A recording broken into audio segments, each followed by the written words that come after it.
Hi, everyone, and welcome. This is Seek Sustainable Japan. I'm JJWalsh here in Hiroshima, joined by. Hi, I'm Tove Kinooka, usually in Yokohama, but today coming to you from London.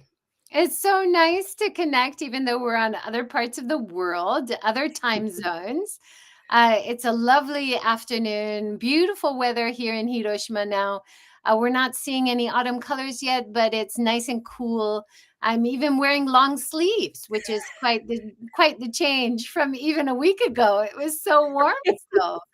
Right, well, How's we've the been weather having in the winter UK? coats. Oh yeah, winter court soon. Yeah, I mean, it's blue skies here this morning, but yesterday it was really pretty chilly, and we were sort of out and about in the big winter coats. So definitely a bit of a difference to back in Japan, but yeah, it's looking nice today, and the autumn colours are out here, so it's beautiful everywhere when the sun's out, Oh. particularly. How fantastic. Oh, you have to share some photos. Now, this first picture here, you've got a really big event coming up. Congratulations. Your business, Thank Global you. Perspective, is celebrating 10 years. Well done. Thank you very much. I wasn't expecting you to bring that up, but yeah, no, we're very happy to have made it that far. It's been an interesting journey, particularly through COVID and stuff. But no, it's thanks to a lot of amazing people who've helped us and supported us along the way. So very happy and lucky to be there. That's fantastic. And one of the reasons you're in the UK now, you're going to be going to One Young World once again. Where is it Yeah, this year? Is it Munich, you said? it's Munich this year. So I'm in London this week for a bunch of meetings with partners and clients, and then head to Munich at the weekend, and then the summit's next week. So really looking forward to that. That's awesome. And just for people who haven't heard of it before, you want to just give us a little overview? What kind of event is it? Yep. So One Young World is a UK-based NPO, and every year it convenes a huge summit for young leaders, sort of in the 18 to 30 age group from around the world. So it's usually about 2,500 young leaders from every country in the world, and they come together around themes, sustainability-related themes. So everything from gender equality through to circular economy is a big theme this year, all kinds of sort of spin-off topics from the big ones as well. This year, anti-hate is on the agenda, which is the first time we've seen that come up.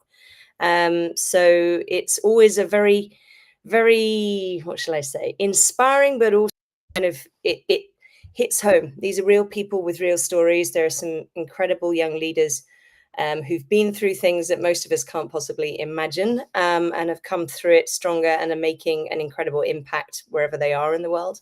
And they come together also with business leaders and visionaries from the political, business, activism spheres all over. So it's an amazing, intense 4 days, and something I really look forward to every year. That's fantastic. I mean, that whole concept of resilience and how do you overcome adversity in life Yeah. and not only keep moving forward, but do it in such a proactive, positive way to try to help other people, help Mm, the community, but also the environment. So many wonderful themes always come yeah. out of that. Yep, yep. So I'll happily report on what I learn and hear next time. So I mean, it's a life changing experience, I think, for the people that we take there for the first time. And still, I mean, for me, I think this is the sixth year that we've been, and it's always just incredibly impactful. So yeah, Oh, that's dose of wonderful. inspiration. And it looks like we have Natasha here. She's a regular for our 30-minute segment. Great to see you here, Natasha. Thanks Now, for having me. yesterday I had the chance to go and see a 600-year-old beautiful traditional house in this gorgeous little valley. And what really struck me when I went to visit, I was invited to go see it because the family has been managing it over the years, but they're living in Tokyo and they just are really struggling to keep coming down to the rural Mm, Hiroshima area and keep managing it. And when I came into this valley, and it's not too far from the highway, it takes about an hour drive from Hiroshima. But Mhm. when you come in the valley, it's just quiet, and all you see is traditional houses and Beautiful. beautiful, like, agricultural fields, rice paddies, and mountains. And Mm. it's just so rare to see this kind of village. So I'm not sure, I'll try to use my network, and I'm going to the Minka Summit next week, or Mhm. the Minka Con. So I'll be able to talk to people who are interested in old houses. But it really does seem like, a lot of places like this, they're just really hoping someone who sees it can find a way to use it. Maybe it would be perfect for like a family or a creative person who wants to work from there. But it was a Shinto priest's house. Through the generations, they had a bunch of Shinto priests in their family legacy. And you can see here how it's covered in metal. And so Yeah. this means it used to be thatch, Ah. the straw roof. And so I'm seeing Alex Kerr, the amazing Alex Kerr, tomorrow. So it'll be wonderful to talk to him and be able to get some insights from him, like Mm. how much would that kind of project cost, have that Yeah. kind of understanding. But already, even after sharing it yesterday, I've had so many people contacting and showing interest. So it's a really good feeling to feel like, well, you could match interested people with Mm. the owners, and Yeah. hopefully they'll be able to pass it on. I think we're at this place in Japan now where a lot of owners are saying we're happy kind of taking any reasonable offer, like even if Mm. it's, almost nothing, as long as Yeah. it's someone who's going to use it and bring life back to it. So Yes. it's really rare, right? Because most of the world, you just don't have enough housing. And it seems Mhm. like Japan is one of the rare places where we actually have these decent, well-made old houses and wonderful properties that could be for the taking for someone who wants to Yeah. live, especially rural Japan, right? I think, yeah, the rural areas really have been struggling, or still are struggling, right? Because of everyone sort of flooding into the cities where the work is. But now with, the possibility of remote work being so much more sort of normal, I think it really does open up that as an option to go and live somewhere incredible like that. I mean, who wouldn't want that view waking up every morning? It's gorgeous. Uh, To be able to have that quality of life there as well. So I really hope it will attract more people to yeah. go and revitalize those rural communities as well, because they're beautiful places. They just need some Absolutely. people to keep And them so going. it'll be really nice to be at the Minka Con in Aichi next week, from November 7th to 9th. And there's so many wonderful speakers that they have again this year. And just to be able to meet so many wonderful people, and then we'll be able to see some of the artisans Mm, in action, as well as talking about their beautiful projects. So it's always an inspiration to go to I things can like that. imagine. I'm looking Yeah, forward to it. yeah. Yeah. Now you this month, in the beginning of the month, you also went to two different events in Tokyo. Can you tell us about those? Yes. Yeah, so we've had an sort of bunch of things going on in Tokyo. I can't remember which was first on our list, but the Tech for Impact Summit probably was the first one.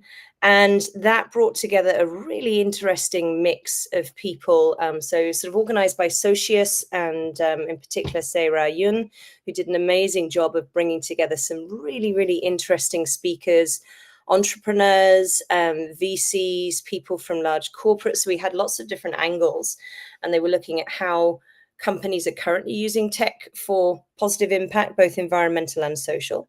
Um, but also, obviously, the big questions are around, what about the drawbacks from this, and what do we need to be careful of in terms of environmental impact and ethical issues as well.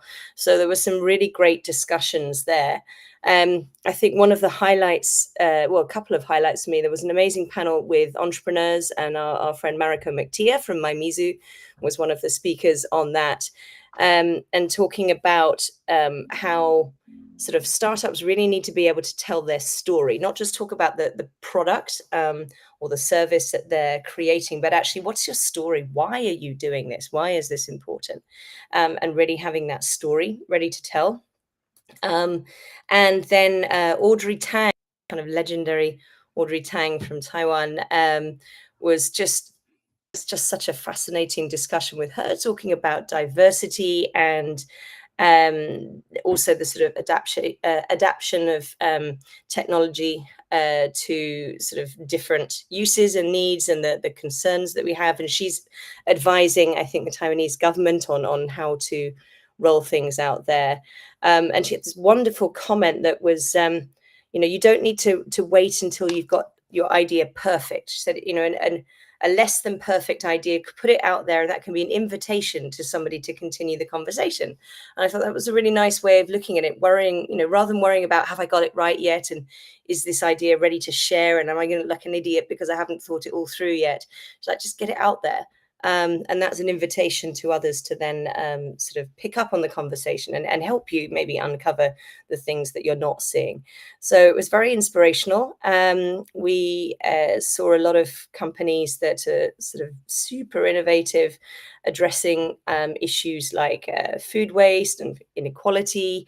So that was a very inspiring day. And then I think it was 2 days later, we had the ICEF, which is the Innovation for Cool Earth Forum. I'd never heard Very, of that. Is that a I, new?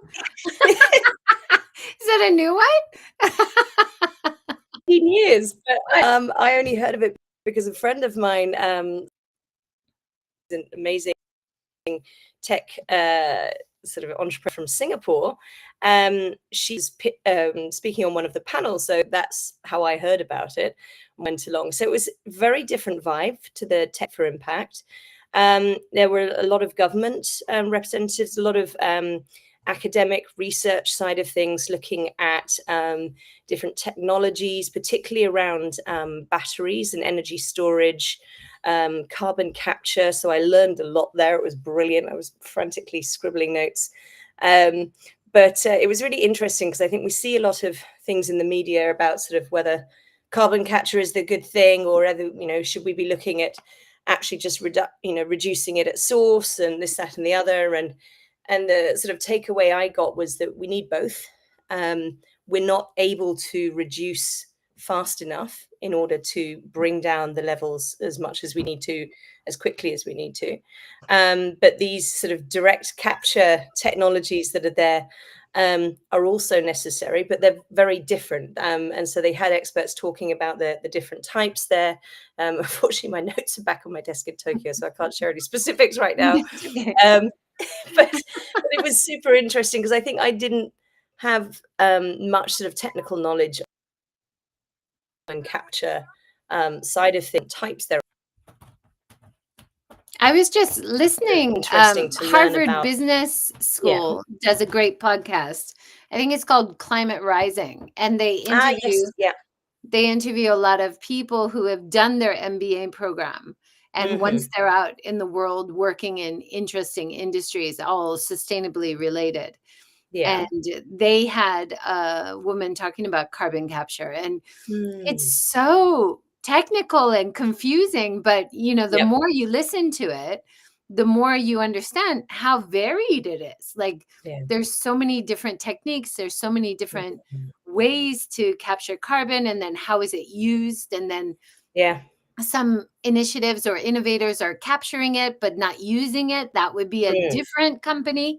Yep. It's much more complex than you would realize, right? Exactly. Yeah. Exactly. So that was, yeah, super interesting. A lot of learnings on that. And I think it would be helpful for more people to be aware of what these differences are. Otherwise, you just kind of tend to lump them all in one bucket, right? And just so label it good or bad, depending on sort of what you've heard about it, but not really realize that, like you say, there are all these different ways of doing it. And maybe they have different applications, depending on the location or the industry and so on. And to be honest, we need a lot more innovation and sort of activity in this space. So no, it And was and a lot also of we learning. need people talking about it. So having Yeah. events like the one you went to, having Mm. podcasts about it, Yes.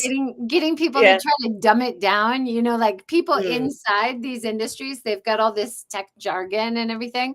So Yeah. sometimes it's really hard to understand what was that acronym again, Yeah. Kinda Yeah. kinda Google it while you're listening. Yes. Yeah, exactly. There was quite a lot of that going on, I think. Or I need a cheat sheet for all the Yeah. the terms that they're using. Exactly, exactly. Yeah, no, it'd be super helpful. Yeah, kind of on Mm. the other end of the scale, I had a great talk this month with Phil and Kyle.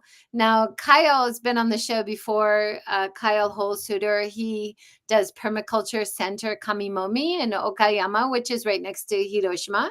And Mhm. he's collaborating with Phil Cashman, who is based in Chiba, and he does permaculture and urban farming. We've both talked to John Walsh, who does a lot Yep. of similar things.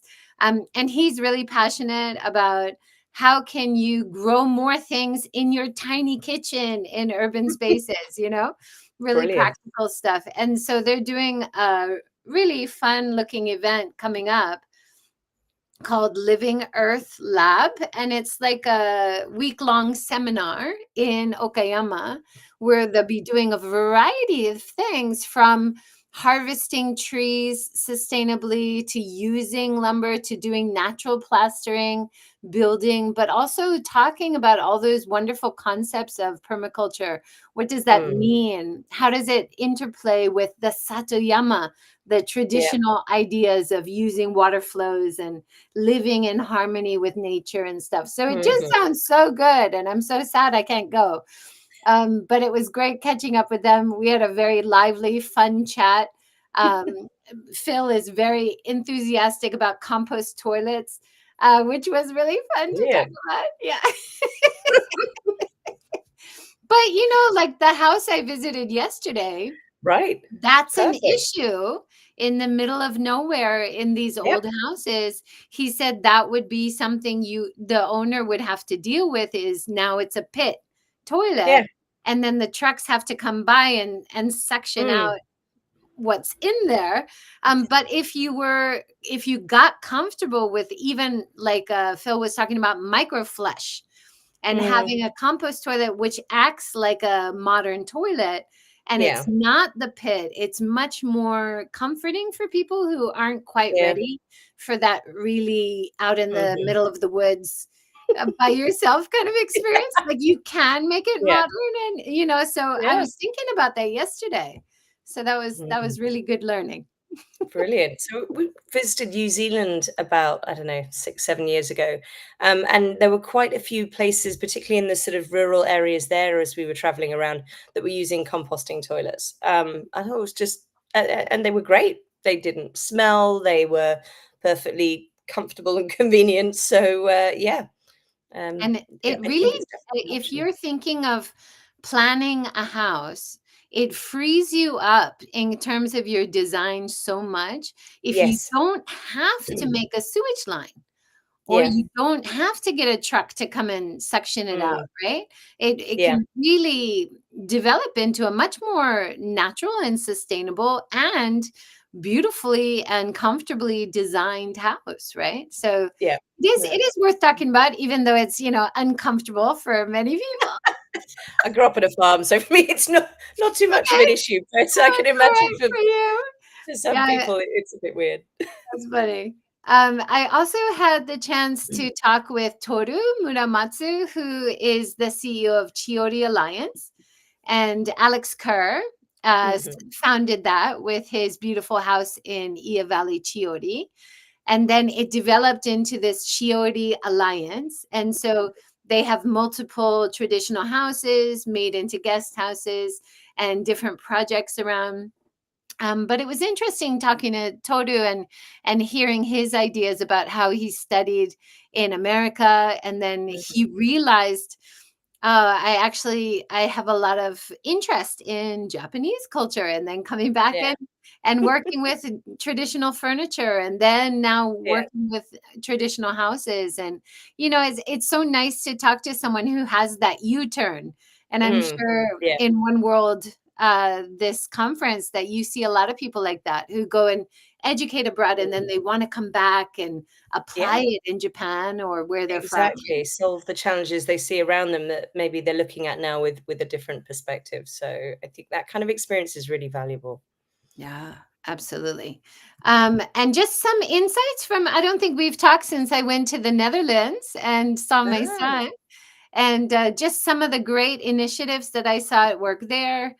For example, this recycle station for everything from clothing to mm, appliances to everything you could buy at a department store that you can take back to that's brilliant. recycle at the department store. So it's just such Fantastic. a great, like, simple idea. Where do people buy this stuff? Well, we need to have a reuse recycling station right there. And this is something definitely I thought we could Yeah. apply in Japan too, right? Very much, yeah. That's clever thinking, right? It's sort of the infrastructure is often the problem for recycling and getting stuff back, right, at end of use. So that's yeah, just a really practical, very, very Netherlands in that sense, just very practical solution. Right? But also making it free and easy Yeah, to do, like yeah. not making it so difficult to take Mm, usable stuff back somewhere. Like there yeah, are some clothing stores, for example, like Uniqlo, who will take clothing back, but it has to be Uniqlo, yeah. right? And then there's others that are kind of like that. So why Mhm. not just have it at the department store? Everything you can buy here, well, you can bring it right back and somebody Yeah, else can use it, or yeah, somebody can fix it, like what a great idea. yeah. No, that's fantastic. And then I saw these water refill stations everywhere in malls and stations. Mhm. Definitely something we want to see more of. My Mizu, hashtag my Mizu. Let's go find Yes. those. And then this Definitely. was really interesting. These are compressing garbage under the street. Huh, So you have garbage, recycling and garbage, different bins, and then you see there's like an antenna on the top. yeah. Mhm. And so it alerts the waste management when it needs to be emptied, but it can store so much more under the ground and it compacts it. And so I was thinking in Japan, where we're having labor issues, Mm, definitely this is a great idea, especially for urban spaces. It keeps it yeah. nice and clean. That would work in Tokyo, I think. Yeah, very practical again. Now I've been talking a lot. What is another one that you wanted to talk about? Do you remember? Where are we What up what what else to? was on your list? So Oh, the other thing you had an interesting one, Fabula. yeah. So this is something actually my daughter put me onto yesterday. So she does a monthly sort of newsletter on a different topic, and this month she's looking at food waste. Um, and she came across this company, Fabula, in Japan, out of the University of Tokyo, I believe, that are using food waste, drying it out, then sort of making the dried out sort of waste into a kind of a powder, and then compressing that under heat to produce all kinds of interesting items, including sort of building materials. It's incredible, and they can use it for sort of plates and cups and things like this. So it's really, really fascinating. And as you can see, they can use all different kinds of incredibly strong, dried out and compressed into this sort of new form. It's incredibly strong. Of course, it's fully biodegradable because it's just made from food. I think it's not live commercially yet, but hopefully will be there soon. But it's fantastic to see innovation like that coming out and just think of the possibilities of that. And if it can be used instead of concrete, for example, which is one of the things that they talk about on their website, then think of the impact that could have, positive impact in terms of reducing carbon footprint and pollution and so on. So that's a really interesting company. That sounds amazing. Yeah, I love hearing about those kind of innovative ideas. Yeah. And that reminds me of this article from Tamago, Spoon and Tamago. Do you know them? Yep, Such yep. such a great, business, and they highlight different, like, interesting Japanese culture things every month, and, this month they had teary-eyed stickers, that you might see at Family Mart to encourage people to buy the food before it goes off. Huh. So, as it's nearing its sell-by time, especially Yeah. for rice balls and perishables, they put these cute little stickers on that have teary eyes, Right. and tell you the discount, but encouraging you to buy Yeah. me before it's too late, you know? Yep. And they Yep. said in their research, the Family Mart convenience store did research, and people were saying, "Oh, not only I was thinking about the discount, but also it made me think about food loss, about Yeah. wasting food, and how Hmm. it's important not to." And they reckon they've saved like 3,000 tons or something. And so Yeah. they're now giving away the stickers for free. If you have a eatery that Yeah. wants to use them, they're happy if you use the same Hmm. stickers. So it sounds like a great initiative. Yeah. That's such a good idea. And again, just simple behavioral science applied in a really practical way. So, yeah, And of well course, done. cute. Everything has to be cute in Japan. Otherwise, it won't If it work. works. If it works, let's do it. And then another one I was really drawn to was this temporary housing award uh, Mm. from the Noto earthquake. A wonderful design team was making traditional style Japanese houses that fit together without the need for nails or adhesives.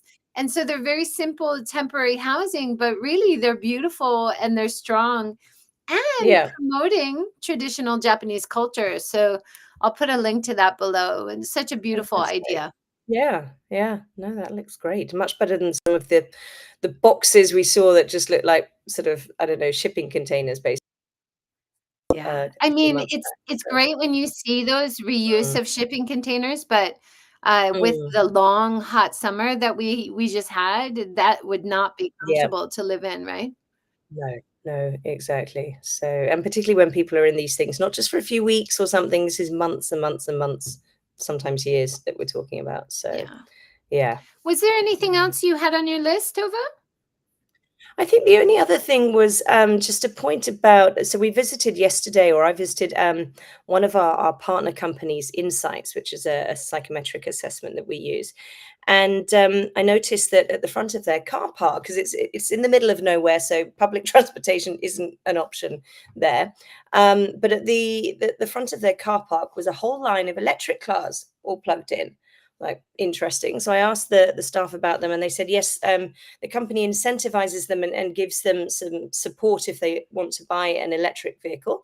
It gives them space and free charging facilities right at the front of the car park nearest the office. So it was just good to see a company encouraging and supporting their employees to make sort of better choices there like that. If you have to drive, then the electric vehicles obviously going to be better than fossil fuel vehicles, and then to see them infrastructure, which is often a problem, access to the infrastructure for charging and things can be a real issue. So I was really impressed to see that happening there. Oh, that's great. I think Japan, we're right now just on the cusp of the electric car revolution here. We have a fantastic charging network in Japan. So we already have that foundation that so many other countries are really struggling to get. Mm. We just need a few more of the Japanese car companies to get in on it. But Yes, it sounds please. like they are now. Yeah. Hmm. Yeah, Yeah. yeah, getting there slowly. Yeah, we had some nice comments from Natasha. I want to be composted when I die. Environmentally friendly green burial. I like that idea. I do. I told my kids, Yes, just put me in a planter with a nice tree. Or if you're happy exactly. with me being in a tree in your garden, I'd like Yep. that, you know? Yeah, exactly. Just returning to the earth, it's part of the circle of life. It's Then, yeah, wonderful. It's kind of the yeah, way it go should and be a be, right? tree. And Yep. then Des Lewis just joined us. The teary eyed stickers, great idea. Indeed, visibly inviting. And I think that's Yeah. the way to go in terms of encouragement. Very great idea. The underground compressor, why can't it be in another color or pattern? Good Interesting. ideas. Yeah. Yeah, let's Yeah. keep talking about it. Yeah. But yeah, why not? I mean, it could blend into your city street. It could add artistically to your community. Why Mm. not? I love that idea. Yeah. Yeah. So that's about our time. Tova, I know you're super busy there. You got lots of meetings going on. Always great to connect with you. And Yes. we'll Yeah, try to do it likewise. again next month. Brilliant. Looking forward to it. All right. Thanks, everyone, for joining. And take care. See you again next time. Bye, everyone. Bye. Okay. I just saw the end button.